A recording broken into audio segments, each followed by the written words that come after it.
Mendoan menyatu dalam doa dan renungan dari Katedral Kristus Saja Purwokerto, Selasa 10 Januari 2023.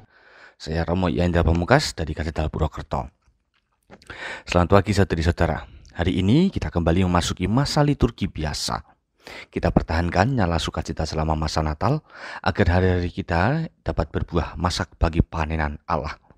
Mari kita sekarang persiapkan diri melalui renungan dari Injil Markus bab 1 ayat 21b sampai dengan 28. Dalam nama Bapa dan Putra dan Roh Kudus. Amin. Tuhan bersamamu dan bersama rohmu. Inilah Injil suci menurut Markus. Dimuliakanlah Tuhan. Pada suatu malam Sabat, Yesus masuk ke dalam rumah ibadat di kota Kapernaum dan mengajar di sana. Orang-orang takjub mendengar pengajarannya, sebab ia mengajar mereka sebagai orang yang berkuasa, tidak seperti ahli-ahli Taurat. Dalam rumah ibadat itu ada seorang yang kerasukan roh jahat. Orang itu berteriak, "Apa urusanmu dengan kami, hai Yesus orang Nazaret? Engkau datang hendak membinasakan kami?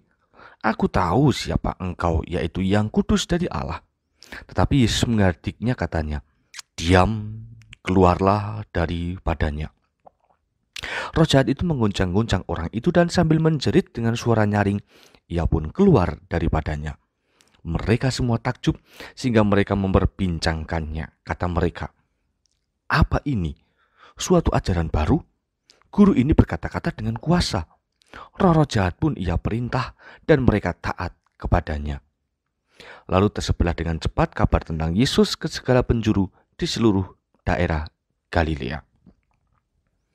Demikianlah sabda Tuhan. Terpujilah Kristus. Saudari-saudara, kuasa Yesus yang sedemikian besar menguasai kehidupan, layak kita jadikan jaminan atas keselamatan. Tidak ada yang sanggup melawan Yesus dalam karya keselamatan bagi semua orang. Termasuk hari ini kita dengarkan dari Injil, kuasa roh jahat. Maka perlulah kita meyakini betapa Tuhan selalu berpihak pada kita, karena kita itu beriman kepada Dia. Kuasa Yesus digunakan olehnya untuk melayani semua orang, bukan untuk menambah segala hal yang ada pada dirinya sendiri. Itulah potret kerendahan hati seorang pelayan Allah, yakni rela mengosongkan diri demi orang lain. Kuasa yang diterima Yesus bukan berasal dari merebut kebebasan seseorang, maupun juga memaksakan kehendak seseorang, melainkan sungguh-sungguh murni bersumber dari Allah. Melalui Yesus, Allah berkarya dengan kuasa sempurna yang ada pada dirinya. Kita semua sebetulnya memiliki kesempatan yang sama, karena ada iman yang dihidupi.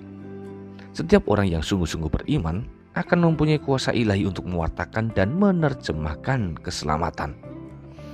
Maka saudari-saudara, mari kita menghidupi iman secara benar, agar akhirnya Allah sendiri berkenan kepada kita untuk melimpahkan kuasa penyelamatannya, sehingga hidup kita pun berdaya guna bagi lebih banyak orang.